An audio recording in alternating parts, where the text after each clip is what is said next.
ಎಲ್ಲರಿಗೂ ನಮಸ್ಕಾರಗಳು. ಮಾತು ವಿತ್ ಮಾಲಿನಿ ಕಾರ್ಯಕ್ರಮಕ್ಕೆ ತಮಗೆಲ್ಲರಿಗೂ ಸ್ವಾಗತ. ನಾನು ಪ್ರೊಫೆಸರ್ ಸುತ್ತೂರಿಸ್ ಮಾಲಿನಿ, ಅಧ್ಯಕ್ಷರು, ಜೆನೆಟಿಕ್ಸ್ ಮತ್ತು ಜಿನೋಮಿಕ್ಸ್ ಅಧ್ಯಯನ ವಿಭಾಗ, ಮೈಸೂರು ವಿಶ್ವವಿದ್ಯಾನಿಲಯ. ಸಾಮಾನ್ಯವಾಗಿ ನಾವು ನೋಡಿರುವ ಹಾಗೆ ಬಡವರಿಗೆ ಆರೋಗ್ಯ ಚೆನ್ನಾಗಿರುತ್ತೆ. ಅದೇ ಶ್ರೀಮಂತರು ಅಂದಾಗ ಒಂದಲ್ಲ ಒಂದು ಕಾಯಿಲೆಗಳಿಗೆ ಅವರು ತುತ್ತಾಗ್ತಾ ಇರ್ತಾರೆ.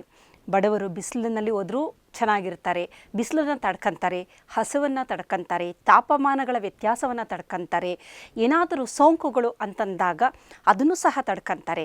ಉದಾಹರಣೆಗೆ ಹೇಳಬೇಕು ಅಂದರೆ ಕೋವಿಡ್ ಸಂದರ್ಭದಲ್ಲಿ ಈ ಒಂದು ಕೊಳಗೇರಿ ಅಥವಾ ಸ್ಲಮ್ಮಲ್ಲಿದ್ದಂತಹ ಬಹಳ ಜನಕ್ಕೆ ಈ ಒಂದು ಕೋವಿಡ್ ಸಮಸ್ಯೆ ಏನು ಅಂಥದ್ದು ಆಗಲಿಲ್ಲ. ಅದೇ ಎಲೈಟ್ ಕ್ಲಾಸ್ ಅಂತೀವಲ್ಲ, ಅಂದರೆ ಸ್ವಲ್ಪ ಶ್ರೀಮಂತ ವರ್ಗದವರು, ಅವರನ್ನು ಬಹಳಷ್ಟು ಕಾಡಿದ್ದು ಈ ಕೋವಿಡ್ನಂತಹ ಸೋಂಕುಗಳು. ಅಂದರೆ ವೈರಲ್ ಆಗ್ಬೋದು, ಬ್ಯಾಕ್ಟೀರಿಯಲ್ ಸೋಂಕುಗಳಾಗ್ಬೋದು. ಇದಕ್ಕೆ ಬಹಳ ಸುಲಭವಾಗಿ ತುತ್ತಾಗುವಂಥದ್ದು ಸ್ವಲ್ಪ ಶ್ರೀಮಂತ ವರ್ಗದವರು ಅಂತ ಅನ್ಬಹುದು. ಹಾಗಾದರೆ ಬಡವರನ್ನು ಕಾಡುವ ನಮ್ಮ ದೇಹದ ರಕ್ಷಣಾ ವ್ಯವಸ್ಥೆ ಯಾವುದು ಅಂತ ನಾವು ನೋಡೋದಾದರೆ ಅದನ್ನು ನಮ್ಮ ದೇಹದಲ್ಲಿರುವ ಬ್ಲ್ಯಾಕ್ ಕ್ಯಾಟ್ಸ್ ಅಂತ ಅನ್ಬೋದು. NST ಅಂತ ತಾವು ಕೇಳಿರ್ಬೋದು. ಅಂದರೆ ರಾಷ್ಟ್ರೀಯ ಭದ್ರತಾ ವ್ಯವಸ್ಥೆ ಅಂತ. ಒಂದು ದೇಶವನ್ನು ರಕ್ಷಣೆ ಮಾಡೋದಕ್ಕೋಸ್ಕರ ರಾಷ್ಟ್ರೀಯ ಭದ್ರತಾ ವ್ಯವಸ್ಥೆ ಯಾವ ಥರ ಇರುತ್ತೆ, ಅದೇ ಥರ ನಮ್ಮ ದೇಹದಲ್ಲೂ ರೋಗ ಪ್ರತಿರೋಧಕ ಶಕ್ತಿ ಬೇರೆ. ಅದರಲ್ಲಿ ನಮಗೆ ಬಹಳ ಮುಖ್ಯವಾಗಿ CD4 ಸೆಲ್ಸ್ಗಳಿದೆ, CD8 ಸೆಲ್ಸ್ಗಳಿದೆ, ಇಮ್ಯೂನ್ ಸೆಲ್ಸ್ಗಳು, ಮ್ಯಾಕ್ರೋಫೇಜಸ್ ಇದೆ, ಡೆಂಡ್ರೈಟಿಕ್ ಸೆಲ್ಸ್ಗಳಿದೆ.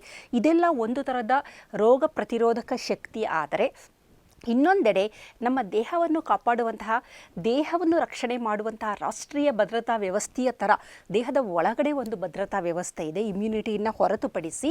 ಅದನ್ನು ನಾವು ಹೀಟ್ ಶಾಕ್ ಪ್ರೋಟೀನ್ಸ್ಗಳು ಅಂತ ಕರಿತೀವಿ. ಹಾಗಾದರೆ ಈ ಹೀಟ್ ಶಾಕ್ ಪ್ರೋಟೀನ್ಗಳ ಕೆಲಸ ಏನು ಅಂತಂದರೆ, ನಮ್ಮ ದೇಹವನ್ನು ವಾತಾವರಣಕ್ಕೆ, ಪರಿಸರದ ಬದಲಾವಣೆಗಳಿಗೆ ತಕ್ಕಂತೆ ನಮ್ಮ ದೇಹವನ್ನು ಪೂರಕವಾಗಿ ಅದನ್ನು ಅಡ್ಜಸ್ಟ್ ಮಾಡುವಂತಹದ್ದು, ವ್ಯವಸ್ಥೆಯನ್ನು ಮಾಡುವಂಥದ್ದು ಈ ಹೀಟ್ ಶಾಕ್ ಪ್ರೋಟೀನ್ಸ್ಗಳು. ಉದಾಹರಣೆಗೆ ಹೇಳಬೇಕು ಅಂತಂದರೆ, ನಾವು ಒಳ್ಳೆಯ ಒಂದು ಕೂಲ್ ತಾಪಮಾನದಲ್ಲಿರುವಂತಹ ಆ ಒಂದು ಪ್ರದೇಶದಲ್ಲಿ ನಾವು ವಾಸ ಮಾಡೋರಾದರೆ, ಉದಾಹರಣೆಗೆ ಮೈಸೂರಿನ ಒಂದು ಉಷ್ಣತೆ ಬಹಳ ಕಡಿಮೆ ಇರುತ್ತೆ, 24, 26 ಈ ಥರ ಒಂದು ರೇಂಜಲ್ಲಿರುತ್ತೆ. ಮೈಸೂರಿನಲ್ಲಿ ವಾಸ ಮಾಡುವ ವ್ಯಕ್ತಿ ರಾಜಸ್ಥಾನಿಗೆ ಏನಾದ್ರು ಹೋದಾಗ ಅಥವಾ ಸ್ವಲ್ಪ ತಾಪಮಾನ ಹೆಚ್ಚಿರುವ ಪ್ರದೇಶಕ್ಕೆ ಹೋದಂಥ ಸಂದರ್ಭದಲ್ಲಿ ಕೆಲವು ದಿನಗಳು ಅವರಿಗೆ ಆ ಒಂದು ತಾಪಮಾನಕ್ಕೆ ಹೊಂದಿಕೊಳ್ಳಲು ಸ್ವಲ್ಪ ಕಷ್ಟ ಆದರೂ ಸಹ ನಂತರದ ದಿನಗಳಲ್ಲಿ ಆತ ಆ ಒಂದು ವಾತಾವರಣಕ್ಕೆ ಬಹಳ ಸುಲಭವಾಗಿ ಹೊಂದಿಕೊಳ್ಳುವ ಸಾಧ್ಯತೆ ಇದೆ. ಇದಕ್ಕೆ ಕಾರಣ ಏನು ಅಂತಂದರೆ, ನಮ್ಮ ದೇಹದಲ್ಲಿ ಬಿಡುಗಡೆಯಾಗುವಂಥ ಹೀಟ್ ಶಾಕ್ ಪ್ರೋಟೀನ್ಗಳು. ಇದರ ಬಗ್ಗೆ ನೋಡೋದಾದರೆ 1947ರಲ್ಲಿ ಒಂದು ವಿಜ್ಞಾನಿಗಳ ಗುಂಪು ಡ್ರೋಸೋಫಿಲಾ ಮೆಲನೋಗ್ಯಾಸ್ಟರ್ ಅನ್ನುವ ಒಂದು ಹಣ್ಣಿನ ನೊಣ ಇದೆ, ಅದರ ಮೇಲೆ ಬಹಳಷ್ಟು ಸಂಶೋಧನೆಗಳು ನಡೆಸಿದ್ದಾರೆ. ಅದರ ಮೇಲೆ ನಡೆಸಿರುವ ಸಂಶೋಧನೆಗಳಿಂದಲೇ ಮಾನವನ ದೇಹದಲ್ಲೂ ಸಹ ಹಲವಾರು ಜೀನ್ಗಳ ಒಂದು ಕಾರ್ಯಗಳು, ಪ್ರೋಟೀನ್ಗಳ ಕಾರ್ಯಗಳು, ಕಾಯಿಲೆ ಏನಕ್ಕೆ ಬರುತ್ತೆ, ಅದನ್ನು ನಿವಾರಣೆ ಮಾಡುವುದು ಹೇಗೆ, ಈ ಥರದ ಎಲ್ಲ ಪ್ರಶ್ನೆಗಳಿಗೂ ಉತ್ತರವನ್ನು ನೀಡಲು ಬಳಸುವಂತಹ ಒಂದು ಮಾಡೆಲ್ ಆರ್ಗ್ಯಾನಿಸಮ್ ಯಾವುದು ಅಂದರೆ ಅದು ಹಣ್ಣಿನ ನೊಣ. ಅದನ್ನು ನಾವು ಡ್ರೋಸೋಫಿಲಾ ಮೆಲನೋಗ್ಯಾಸ್ಟರ್ ಅಂತ ಕರಿತೀವಿ. ಇದರ ಮೇಲೆ ನಡೆಸುವ ಪ್ರಯೋಗದಲ್ಲಿ ತಿಳಿದು ಬಂದ ವಿಚಾರವೇನೆಂದರೆ, ಅತಿಯಾದ ಉಷ್ಣತೆಗೆ ಅದನ್ನು ಒಡ್ಡಿದಾಗ ಆ ಒಂದು ನೊಣ, ಅದು ಹಣ್ಣಿನ ನೊಣ ಅಂತ ಸಣ್ಣದಿರುತ್ತೆ, ಅದು ಬಹಳ ಸೂಕ್ಷ್ಮವಾಗಿರುತ್ತೆ. ಅದರ ದೇಹದಲ್ಲಿ ಕೆಲವೊಂದು ಪ್ರೋಟೀನ್ಗಳು ಬಿಡುಗಡೆಯಾಗುತ್ತೆ. ಈ ಪ್ರೋಟೀನ್ಗಳ ಕೆಲಸ ಏನು ಅಂತಂದರೆ ಅದನ್ನು ಈ ಅತಿಯಾದ ಉಷ್ಣತೆಯಿಂದ ಕಾಪಾಡುವುದು. ಹಾಗಾದರೆ ಹಣ್ಣಿನ ನೊಣದಲ್ಲಿದ್ದ ಹೀಟ್ ಶಾಕ್ ಪ್ರೋಟೀನ್ಗಳು ನಮ್ಮ ದೇಹದಲ್ಲೂ ಇದೆಯಾ ಅಂತಂದರೆ ಖಂಡಿತವಾಗ್ಲೂ ಇದೆ. ಅದಕ್ಕೋಸ್ಕರನೇ ನಮಗೆ ಏನೇ ಒಂದು ವಾತಾವರಣದ ವ್ಯತ್ಯಾಸ ಆಗ್ಬೋದು, ಆಹಾರದ ವ್ಯತ್ಯಾಸ ಆಗ್ಬೋದು, ಸೋಂಕುಗಳಾಗ್ಬೋದು, ಅದನ್ನು ಬಹಳ ಚೆನ್ನಾಗಿ ಅದನ್ನು ನಿರ್ವಹಣೆ ಮಾಡುವ ಶಕ್ತಿ ನಮಗಿದೆ. ಅಂದರೆ ಯಾವ ಯಾವ ಸಂದರ್ಭದಲ್ಲಿ ಈ ಹೀಟ್ ಶಾಕ್ ಪ್ರೋಟೀನ್ಸ್ಗಳು, ಇದರಲ್ಲಿ ಬಹಳಷ್ಟು ವಿಧಗಳಿದೆ. ಅದರಲ್ಲಿ ಹೀಟ್ ಶಾಕ್ ಪ್ರೋಟೀನ್ 27, 60, 70, 90 ಈ ಥರ ಬೇರೆ ಬೇರೆ ಗುಂಪುಗಳು. ಅದು ಯಾವಾಗ ಇದು ಹೆಚ್ಚು ಬಿಡುಗಡೆಯಾಗುತ್ತೆ ಅಂತಂದರೆ, ಯಾವ ವ್ಯಕ್ತಿಗೆ ಇದು ಬಿಡುಗಡೆಯಾಗುತ್ತೆ ಅಂದರೆ, ಯಾವ ವ್ಯಕ್ತಿ ಒಂದು ಉಷ್ಣತೆಯ ಒಂದು ತಾಪಮಾನಕ್ಕೆ ತನ್ನನ್ನು ತಾನು ಎಕ್ಸ್ಪೋಸ್ ಆಗ್ತಾನೆ, ಮೈ ಒಡ್ತಾನೆ. ಉದಾಹರಣೆಗೆ ಬಿಸಿಲಿನಲ್ಲಿ ಕೆಲಸ ಮಾಡುವವರು.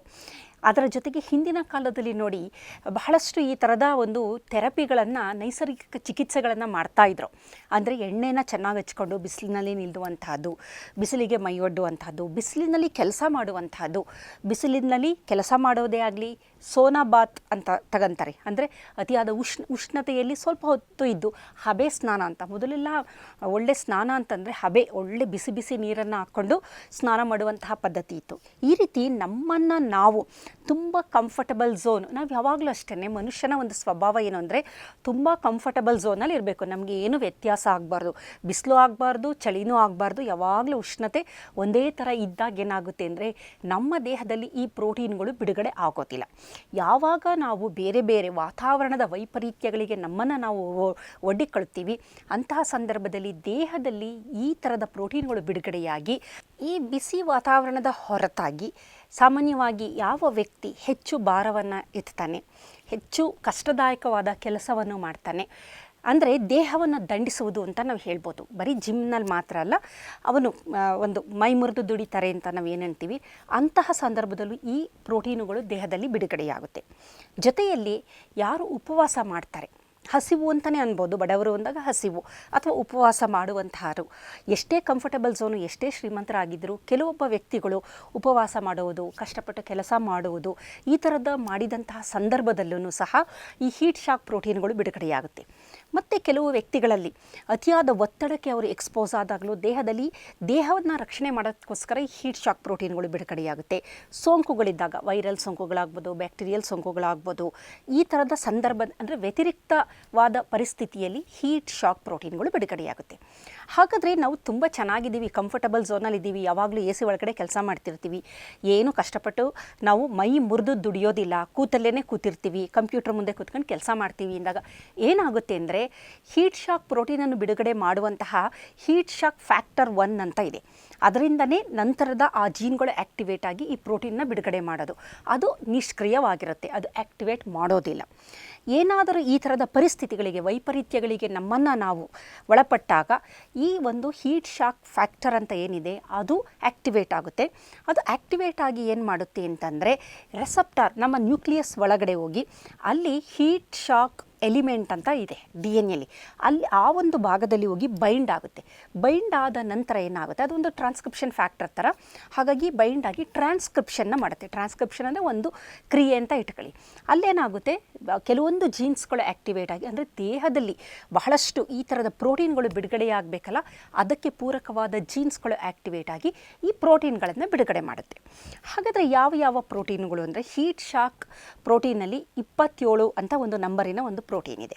ಇದರ ಕೆಲಸ ಏನು ಅಂತಂದರೆ ಆಕ್ಸಿಡೇಟಿವ್ ಒತ್ತಡ, ದೇಹದಲ್ಲಿ ಆಕ್ಸಿಡೇಟಿವ್ ಒತ್ತಡದಿಂದ ನಮ್ಮ ಜೀವಕೋಶಗಳು ನಾಶ ಆದಾಗ, ಅದಕ್ಕೇನೋ ಡ್ಯಾಮೇಜ್ ಆದಾಗ ಅದನ್ನು ದೇಹದಿಂದ ಹೊರ ಹಾಕೋದು, ಅದನ್ನು ಸರಿಪಡಿಸುವಂತಹ ಕ್ರಿಯೆಯನ್ನು ಮಾಡುವುದು ಹೀಟ್ ಶಾಕ್ ಪ್ರೋಟೀನ್ 27. ಅಂದರೆ ದೇಹದಲ್ಲಿ ಡ್ಯಾಮೇಜ್ ಆಗ್ತಾ ಇರುತ್ತೆ, ಆ ಜೀವಕೋಶಗಳು ಹಾಗೆ ಉಳಿಬಾರ್ದು, ಅದನ್ನು ಸರಿಪಡಿಸಬಹುದು ಅಥವಾ ಅದನ್ನು ತೆಗೆದು ಹಾಕುವಂಥದ್ದು, ದೇಹದಿಂದ ಡ್ಯಾಮೇಜ್ ಆಗಿರೋದನ್ನ ಹೊರ ಹಾಕೋಂಥದ್ದು. ಹೀಟ್ ಶಾಕ್ ಪ್ರೋಟೀನ್ 60 ಅಂತ ಇದೆ ಅದರ ಹೆಸರು. ಅದರ ಕೆಲಸ ಏನು ಅಂದರೆ ಮೈಟೊಕಾಂಡ್ರಿಯಾದಲ್ಲಿರುವ ಪ್ರೋಟೀನ್ಗಳು ಏನಾದರೂ ಹಾಳಾಗದಿದ್ದ ಹಾಗೆ ಮೈಟೊಕಾಂಡ್ರಿಯಾವನ್ನು ಕಾಪಾಡೋವಂಥದ್ದು. ತಮಗೆಲ್ಲ ಗೊತ್ತಿರೋ ಹಾಗೆ mitochondria energy house of the cell ಅಂತ ಕರಿತೀವಿ, power house of the cell. ಅಂದರೆ ನಾವು ಏನೇ ಕೆಲಸ ಮಾಡಬೇಕು ಅಂದರೆ, ನಮಗೆ ಶಕ್ತಿ ಬೇಕು ಅಂದರೆ ದೇಹದ ಒಳಗಡೆ ನಡೆಯುವ ಎಲ್ಲ ಕ್ರಿಯೆಗಳು, ಈಗ ನಾವು ಊಟ ಮಾಡ್ತೀವಿ, ಅದು ಜೀರ್ಣ ಆಗಬೇಕು, ಉಸಿರಾಡ್ತಾ ಇದ್ದೀವಿ, ಅದೇ ಥರ ಎಕ್ಸ್ಕ್ರೀಷನ್ ಪ್ರೋಸೆಸ್ ಇರುತ್ತೆ, ಇಂಥದ್ದು ಎಲ್ಲ ಕ್ರಿಯೆಗಳಿಗೂ ಎನರ್ಜಿ ಬೇಕೇ ಬೇಕು. ಈ ಎನರ್ಜಿಗೆ ಎಲ್ಲಿಂದ ಸಿಕ್ಕುತ್ತೆ ಅಂದರೆ ಮೈಟೊಕಾಂಡ್ರಿಯಾದಿಂದ ನಮಗೆ ಸಿಕ್ಕೋದು. ಮೈಟೊಕಾಂಡ್ರಿಯಾದ ಪ್ರೋಟೀನ್ಗಳು ಚೆನ್ನಾಗಿದ್ದಾಗ ಮೈಟೊಕಾಂಡ್ರಿಯಾ ಚೆನ್ನಾಗಿ ಕೆಲಸ ಮಾಡುತ್ತೆ. ಅಲ್ಲಿ ಏನಾದರೂ ಅದಕ್ಕೆ ಆ ಪ್ರೋಟೀನ್ಗಳಿಗೆ ಡ್ಯಾಮೇಜ್ ಆದರೆ ಮೈಟೊಕಾಂಡ್ರಿಯಾ ಕೆಲಸ ಮಾಡೋದಿಲ್ಲ. ಅಂಥ ಸಂದರ್ಭದಲ್ಲಿ ನಮ್ಮ ದೇಹದ ಒಳಗಡೆ ನಡೆಯುವ ಈ ಕ್ರಿಯೆಗಳು ಸರಿಯಾಗಿ ಕೆಲಸ ಮಾಡೋದಿಲ್ಲ.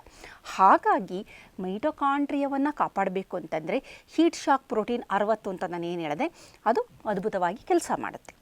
ನಂತರ ಹೀಟ್ ಶಾಕ್ ಪ್ರೋಟೀನ್ 70 ಅಂತ ಇದೆ. ಇದು ಇನ್ನಿತರ ಪ್ರೋಟೀನ್ಗಳು ದೇಹದಲ್ಲಿ ಯಾವುದೇ ರೀತಿ ಅಗ್ರಿಗೇಷನ್ ಆಗ್ಬೋದು. ಈ ಪ್ರೋಟೀನ್ಗಳು ಏನು ಅಂದರೆ ಏನಾದರೂ ಅವುಗಳಿಗೆ ಡ್ಯಾಮೇಜ್ ಆದರೆ ಅವೇನಾಗುತ್ತೆ, ಗುಂಪಾಗಿ ಸೇರ್ಕೊಂಡ್ಬಿಡುತ್ತೆ.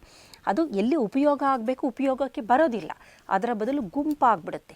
ಉದಾಹರಣೆಗೆ ಹೇಳಬೇಕು ಅಂತಂದರೆ ಅಮೆಲಾಯ್ಡ್ ಪ್ಲೇಕ್ಸ್ ಅಂತ ಕರಿತೀವಿ. ಈ ಅಮೆಲಾಯ್ಡ್ ಪ್ಲೇಕ್ಸ್ ಅಂತಂದರೆ ಅಲ್ಲಿ ಕೆಲವೊಂದು ನಮ್ಮ ಮೆದುಳನ್ನು ಚೆನ್ನಾಗಿ ಕಾಪಾಡೋದಕ್ಕೆ ಕೆಲವೊಂದು ಪ್ರೋಟೀನ್ಗಳು ಅತ್ಯವಶ್ಯ. ಆದರೆ ಕೆಲವು ಸಂದರ್ಭದಲ್ಲಿ ಈ ಪ್ರೋಟೀನ್ಗಳಲ್ಲಿ ಏನೋ ಒಂದು ಡ್ಯಾಮೇಜ್ ಆಗಿರುತ್ತೆ. ಪ್ರೋಟೀನ್ ಉತ್ಪಾದನೆಯ ಸಂದರ್ಭದಲ್ಲಿ ಸರಿಯಾದ ಒಂದು ಆಕಾರವನ್ನು ಅದು ಪಡೆದಿರೋಲ್ಲ, ಹಾಗಾಗಿ ಅದನ್ನು ಡ್ಯಾಮೇಜ್ಡ್ ಪ್ರೋಟೀನ್ ಅಂತ ನಾವು ಕರಿತೀವಿ. ಈ ಡ್ಯಾಮೇಜ್ಡ್ ಪ್ರೋಟೀನ್ಗಳೇನಾಗುತ್ತೆ ಅಂದರೆ ಒಂದು ಎಲ್ಲ ಒಂದಕ್ಕೊಂದು ಜಾಯಿನ್ ಆಗಿಬಿಡುತ್ತೆ. ಆ ಜಾಯಿನ್ ಆದಂತಹ ಪ್ರೋಟೀನ್ಗಳು ನಮ್ಮ ನರಕೋಶದ ಮೇಲೆ ಕೂತು ನರಕೋಶವನ್ನು ಹಾಳು ಮಾಡೋದ್ರಿಂದ ನಮಗೆ ಮರೆಗುಳಿತನ ಬರ್ಬೋದು, ಡಿಮೆನ್ಷಿಯಾ ಅಂತೀವಿ ಅದನ್ನು. ಅದೇ ಥರ ಆಲ್ಝೈಮರ್ ಆಗಿರ್ಬೋದು, ಪಾರ್ಕಿನ್ಸನ್ ಅಂದರೆ ಅಂದರೆ ನರಕೋಶ ನಶಿಸುವಂತೆ ಮಾಡುವಂಥದ್ದು. ಹಾಗಾಗಿ ನಮ್ಮ ಬುದ್ಧಿ ಚುರುಕಾಗಿರಬೇಕು. ವಯಸ್ಸಾದರೂ ನಮಗೆ ಈ ಥರದ ತೊಂದರೆಗಳು ಆಗಬಾರ್ದು ಅಂದರೆ ಈ ಹೀಟ್ ಶಾಕ್ ಪ್ರೋಟೀನ್ಗಳು ಸರಿಯಾಗಿ ಬಿಡುಗಡೆಯಾಗಬೇಕು. ಅದು ಬಿಡುಗಡೆಯಾಗಬೇಕು ಅಂದರೆ ಅದಕ್ಕೆ ಒಂದು ಟ್ರಿಗರ್ ಮಾಡಬೇಕು ನಾವು.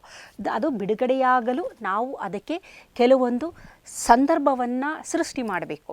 ಸಂದರ್ಭ ಯಾವುದು ಅಂದರೆ ನಾನು ಹೇಳಿದೆ, ನಾವು ಯಾವಾಗಲೂ ಕಂಫರ್ಟಬಲ್ ಝೋನಲ್ಲಿದ್ದೆ, ವಾತಾವರಣದ ವೈಪರೀತ್ಯಗಳಿಗೆ ನಮ್ಮನ್ನು ನಾವು ಒಡ್ಡಿಕೊಳ್ಳೋದು ಅಥವಾ ಸ್ವಲ್ಪ ಶ್ರಮದಾಯಕ ಕೆಲಸ ಮಾಡೋದು, ಈ ಥರದ್ದೆಲ್ಲ ಅಂದರೆ ನಾವು ತುಂಬ ಲಕ್ಸುರಿ ಕಂಫರ್ಟಬಲ್ ಅನ್ನೋದಕ್ಕಿಂತ ಸ್ವಲ್ಪ ಪ್ರಕೃತಿಯಲ್ಲಿ ವಾತಾವರಣದಲ್ಲಿ ಎಕ್ಸ್ಪೋಸ್ ಆದಾಗ ಈ ಪ್ರೋಟೀನ್ಗಳು ಬಿಡುಗಡೆಯಾಗುತ್ತೆ. ಇದರ ಜೊತೆಗೆ ಹೀಟ್ ಶಾಕ್ ಪ್ರೋಟೀನ್ 90 ಅಂತ ಇದೆ.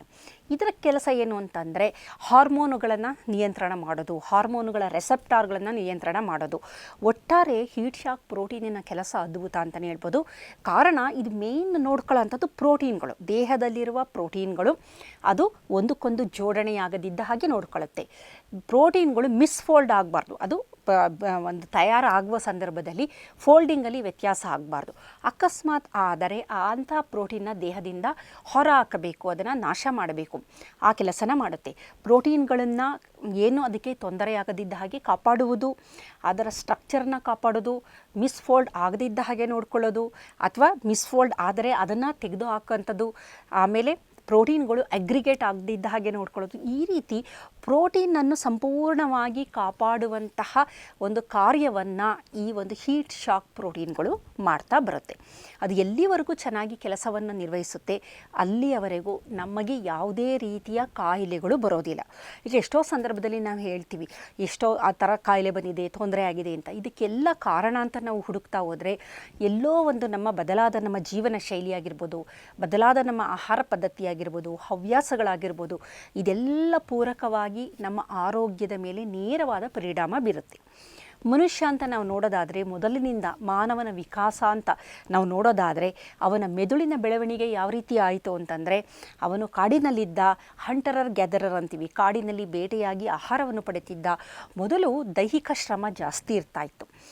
ಒಂದು 20-30 ವರ್ಷಗಳ ಹಿಂದಿನ ಒಂದು ಮಾತನ್ನು ನಾವು ನೋಡೋದಾದರೆ, ಜನಸಾಮಾನ್ಯರು ಒಬಿಸಿಟಿ ಆಗ್ಬೋದು, ಡಯಾಬಿಟಿಕ್ ಆಗ್ಬೋದು, ಈ ಮೆಟಬಾಲಿಕ್ ಡಿಸಾರ್ಡರ್ಸ್ಗಳಂತ ನಾವು ದಿನ ಏನು ನೋಡ್ತಾ ಇದ್ದೀವಿ, ಥೈರಾಯ್ಡ್ ಹಾರ್ಮೋನಲ್ ಇಂಬ್ಯಾಲೆನ್ಸ್ಗಳು, ಥೈರಾಯ್ಡ್ ತೊಂದರೆಗಳು, PCODಗಳು, ಬಂಜೆತನ, ಮತ್ತು ರಕ್ತದೊತ್ತಡ, ಹೃದಯದ ಕಾಯಿಲೆಗಳು, ಈಗ ಏನು ನಾವು ಪ್ರೆಸೆಂಟ್ ಕಾಯಿಲೆಗಳು ಅಂತ ನೋಡ್ತಾ ಇದ್ದೀವಿ, ಅಂತಹ ಕಾಯಿಲೆಗಳ ಪ್ರಮಾಣ ತುಂಬ ಕಡಿಮೆ ಇರ್ತಾಯಿತ್ತು.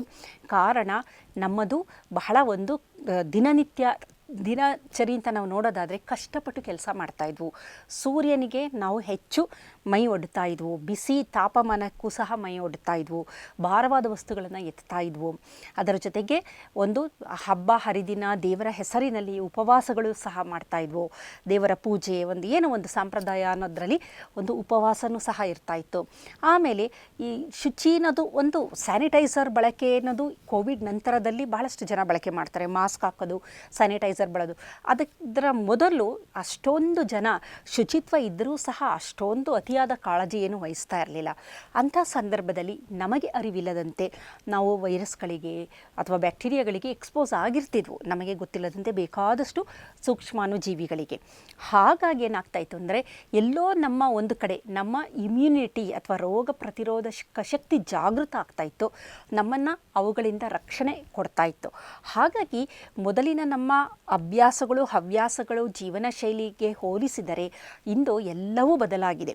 ಒಂದು AC ರೂಮಲ್ಲಿ ನಾವಿರ್ತೀವಿ, ಕುಳಿತುಕೊಂಡು ಕೆಲಸ ಮಾಡುವಂತಹದ್ದು, ಯಾವುದೇ ರೀತಿ ವಾತಾವರಣದ ವೈಪರೀತ್ಯಗಳಿಗೆ ಒಡ್ಡೋದಿಲ್ಲ, ಭಾರವಾದ ಕೆಲಸನೂ ಸಹ ಮಾಡ್ತಾ ಇಲ್ಲ, ವೈರಾಣುಗಳ ಸೋಂಕೆ ಇಲ್ಲ, ಮತ್ತು ಹಸಿವು ಅನ್ನೋದೇ ಗೊತ್ತಿಲ್ಲ. ಏಕೆಂತಂದರೆ 3-4 ಸಲ ಆಹಾರವನ್ನು ಸೇವನೆ ಮಾಡುವಂಥದ್ದು, ಜೊತೆಗೆ ನಿದ್ರೆಯ ಕೊರತೆ, ವ್ಯಾಯಾಮ ಸರಿಯಾಗಿಲ್ಲ. ಈ ಥರ ಎಲ್ಲ ಪೂರಕವಾದಾಗ ಏನಾಗುತ್ತೆ ಅಂದರೆ ಈ ಹೀಟ್ ಶಾಕ್ ಪ್ರೋಟೀನ್ಗಳು ಬಿಡುಗಡೆ ಆಗೋದಿಲ್ಲ.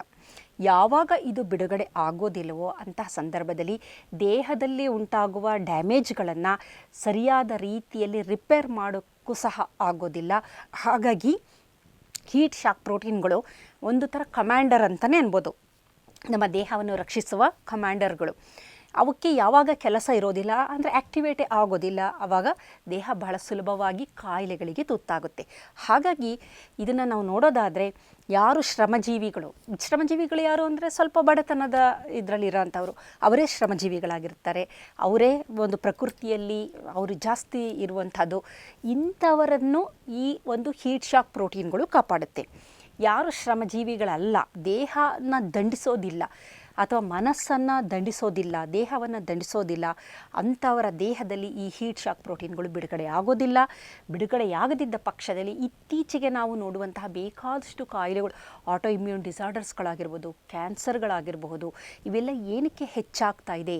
ಅದು ಒಂದು ಶ್ರೀಮಂತ ವರ್ಗದಲ್ಲಿ ಇದು ಸ್ವಲ್ಪ ಜಾಸ್ತಿನೇ ಇದೆ ಅಂತ ನಾವು ಹೇಳ್ಬೋದು. ಕಾರಣ ಏನು ಅಂತಂದರೆ ಅವರಲ್ಲಿ ದೇಹದಲ್ಲಿ ಏನೋ ಡ್ಯಾಮೇಜ್ ಪ್ರೋಟೀನ್ಗಳಿರುತ್ತೆ, ಅದನ್ನು ಸರಿಯಾದ ರೀತಿಯಲ್ಲಿ ರಿಪೇರ್ ಮಾಡುವ ಒಂದು ಸಿಸ್ಟಮ್ನ ನಾವು ಆ್ಯಕ್ಟಿವೇಟ್ ಮಾಡ್ಕೊಂಡಿಲ್ಲ. ಹಾಗಾಗಿ ನಾವು ಏನು ಮಾಡಬೇಕು ಅಂದರೆ ಮಕ್ಕಳಿಗೆ ಬಿಸಿಲಿನಲ್ಲಿ ಆಟ ಆಡಬೇಕು, ಶ್ರಮದಾಯಕ ಕೆಲಸ ಮಾಡಬೇಕು. ಹಸಿವು ಅಂದರೆ ವಾತಾವರಣದ ವೈಪರೀತ್ಯಗಳಿಗೆ ನಮ್ಮನ್ನು ನಾವು ಒಡ್ಡಿದಾಗೇನಾಗುತ್ತೆ ಅಂದರೆ ದೇಹದಲ್ಲಿ ಈ ಒಂದು ಒಳಗಡೆ ಪ್ರಕ್ರಿಯೆಗಳು ನಡೀತಾ ಬರುತ್ತೆ. ಹಾಗಾಗಿ ಸುಖದಾಯಕವಾದ ಜೀವನವೇ ನಮಗೆ ಬೇಕು ಅಂದರೆ ಮುಂದೊಂದು ಕಾಯಿಲೆಗಳಿಗೆ ಮೂಲ ಅನ್ಬೋದು. ಕಷ್ಟಪಟ್ಟು ನಾವು ಗಳಿಸಿ ಪಡೆಯೋದಿದೆಯಲ್ಲ, ಅದು ನಮಗೆ ಮನಸ್ಸಿಗೂ ನೆಮ್ಮದಿ ಕೊಡುತ್ತೆ, ಅದರ ಜೊತೆಗೆ ದೈಹಿಕವಾಗಿ ನಮ್ಮ ಆರೋಗ್ಯಕ್ಕೂ ಅತ್ಯಂತ ಪೂರಕವಾಗಿದೆ. ಬಹಳ ಮುಖ್ಯವಾದ ಮತ್ತೊಂದು ವಿಚಾರ ಏನಂತಂದರೆ, ಈ ಹೀಟ್ ಶಾಕ್ ಪ್ರೋಟೀನ್ಗಳು ನಮ್ಮ ದೇಹದಲ್ಲಿ ಬಿಡುಗಡೆಯಾಗಬೇಕು ಅಂದರೆ ಗ್ರೀನ್ ಟೀನ ಕುಡಿಬೇಕು. ಜೊತೆಗೆ ಅರಿಶಿನವನ್ನು ನಮ್ಮ ಆಹಾರದಲ್ಲಿ ಬಳಕೆ ಮಾಡ್ಕೋಬೇಕು. ಆವಾಗಲೂ ಸಹ ಹೀಟ್ ಶಾಕ್ ಪ್ರೋಟೀನ್ಗಳು ಆ್ಯಕ್ಟಿವೇಟ್ ಆಗ್ತಾ ಬರುತ್ತೆ. ಅಂದರೆ HSF ಅಂತಂದೆ, ಹೀಟ್ ಶಾಕ್ ಫ್ಯಾಕ್ಟರ್ ಅಂತ ಏನಿದೆ ಅದು ಆ್ಯಕ್ಟಿವೇಟ್ ಆಗುತ್ತೆ. ಅಲ್ಲಿಯವರೆಗೂ ದೇಹದಲ್ಲಿ ನಿಷ್ಕ್ರಿಯವಾಗಿರುತ್ತೆ. ಹಾಗಾಗಿ ಟರ್ಮರಿಕ್ ಅಥವಾ ಅರಿಶಿನವನ್ನು ನಾವು ಆಹಾರದಲ್ಲಿ ಬಳಕೆ ಮಾಡೋದು, ಗ್ರೀನ್ ಟೀಯ ಬಳಕೆ, ಹೆಚ್ಚು ಆ್ಯಂಟಿ ಆಕ್ಸಿಡೆಂಟ್ಗಳು ಇರುವಂತಹ ಆಹಾರ ಮತ್ತು ಹಣ್ಣು, ಸೊಪ್ಪು, ತರಕಾರಿ ಇವುಗಳ ಬಳಕೆ. ಜೊತೆಯಲ್ಲಿ ಬ್ರ್ಯಾಕೋಲಿ ಅಂತ ತಾವು ಕೇಳಿರಬಹುದು, ಅದು ಒಂದು ಕ್ರೂಸಿಫರಸ್ ವೆಜಿಟೇಬಲ್ಲು, ಆ್ಯಂಟಿ ಕ್ಯಾನ್ಸರಸ್ ಅಂತ ಅಂತೀವಿ. ಅದ್ಭುತವಾದ ಒಂದು very rich in anti accident. ಅದು ಏನಂದರೆ ಅದು ಸಾಮಾನ್ಯವಾಗಿ ಮಾಲ್ಗಳಲ್ಲಿ ಸಿಕ್ಕುತ್ತೆ. ಅದು ಕಾಲಿಫ್ಲವರ್ ಥರನೇ ಇರುತ್ತೆ, ಆದರೆ ಹಸಿರಾಗಿರುತ್ತೆ. ಬ್ರ್ಯಾಕೋಲಿ ಅಂತ ಅದನ್ನ ಕರಿತೀವಿ. ಅದರ ಸೇವನೆಯು ಬಹಳಷ್ಟು ನಮ್ಮ ಆರೋಗ್ಯಕ್ಕೆ ಪೂರಕ ಅನ್ನುವುದು ವೈಜ್ಞಾನಿಕವಾಗಿ ದೃಢಪಟ್ಟಿರೋದ್ರಿಂದ ಇವುಗಳ ಸೇವನೆಯನ್ನು ಮಾಡೋದು. ಮತ್ತು ಊಟದ ಮಧ್ಯ ಅಂತರ ಇರಬೇಕು, ಅದನ್ನು ಇಂಟರ್ಮಿಟೆಂಟ್ ಫಾಸ್ಟಿಂಗ್ ಅಂತ ಕರಿತೀವಲ್ಲ, ಆ ಥರ ಇಂಟರ್ಮಿಟೆಂಟ್ ಫಾಸ್ಟಿಂಗು, ಈ ಥರದ ಒಂದು ಆ್ಯಂಟಿ ಆಕ್ಸಿಡೆಂಟ್ ರಿಚ್ ಇರುವಂಥ ಆಹಾರದ ಒಂದು ಸೇವನೆ ಮಾಡೋದ್ರ ಜೊತೆಯಲ್ಲಿ ಈ ಹೀಟ್ ಶಾಕ್ ಪ್ರೋಟೀನ್ ಜೊತೆಯಲ್ಲಿ NRF2 ಅಂತ ಪಾತ್ವೆ ಇದೆ ನಮ್ಮ ದೇಹದಲ್ಲಿ.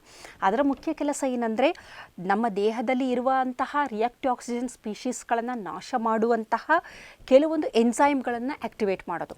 ಸೂಪರ್ ಆಕ್ಸೈಡ್ ಡಿಸ್ಮ್ಯೂಟೇಸ್, ಕೆಟಲೇಸ್, ಗ್ಲೂಟೋಥಯಾನ್, ಈ ಥರದ ಎನ್ಸೈಮ್ಗಳನ್ನು ಆ್ಯಕ್ಟಿವೇಟ್ ಮಾಡುವಂತಹದ್ದು ಈ ಒಂದು NRF2 ಅನ್ನುವ ಪಾತ್ವೆ. ಅದು ಆ್ಯಕ್ಟಿವೇಟ್ ಆಗಬೇಕು ಅಂದರೆ ಅದು ರಕ್ಷಣೆಯಲ್ಲಿ, ಇದು ಬರೀ ಒಂದೇ ರಕ್ಷಣೆ ಅಲ್ಲ, ನಮಗೆ ತುಂಬ ರಕ್ಷಣೆಗಳು ದೊರಕುತ್ತೆ. ಹಾಗಾಗಿ ಅದು ಆ್ಯಕ್ಟಿವೇಟ್ ಆಗಬೇಕು ಅಂದರೆ ನಾವು ಕೆಲವೊಂದು ಆಹಾರ ಪದಾರ್ಥವನ್ನು, ಮುಖ್ಯವಾಗಿ ಗ್ರೀನ್ ಟೀಯನ್ನು ಸ್ವಲ್ಪ ಹೆಚ್ಚು ಬಳಕೆ ಮಾಡೋದು, ಅರಿಶಿಣದ ಬಳಕೆ ಮಾಡೋದು, ಮತ್ತು ಬ್ರ್ಯಾಕೋಲಿಲಿ ತುಂಬ ಅದ್ಭುತವಾದ ಒಂದು ಶಕ್ತಿ ಇದೆ. ಹಾಗಾಗಿ ಇವುಗಳ ಬಳಕೆಯಿಂದ ಖಂಡಿತವಾಗ್ಲೂ ಆಹಾರದ ವಿಚಾರಕ್ಕೆ ಬಂದರೆ, ಮತ್ತು ಒಂದು ಇಂಟರ್ಮಿಟೆಂಟ್ ಫಾಸ್ಟಿಂಗ್ ಆಗ್ಬೋದು, ದೈಹಿಕ ಶ್ರಮ ಆಗಿರ್ಬೋದು, ಉತ್ತಮವಾದ ನಿದ್ರೆ ಆಗಿರ್ಬೋದು, ನಮ್ಮ ಪೂರ್ವಜರು ಏನು ಮಾಡ್ತಾಯಿದ್ರು ಅದೆಲ್ಲ ನಾವು ಮಾಡ್ತಾ ಬಂದರೆ ಮತ್ತೊಮ್ಮೆ ಮಗದೊಮ್ಮೆ ಖಂಡಿತವಾಗ್ಲೂ ನಮ್ಮ ಆರೋಗ್ಯ ಅದ್ಭುತವಾಗಿ ನಾವೇ ಕಾಪಾಡ್ಕೊಳ್ಬಹುದು.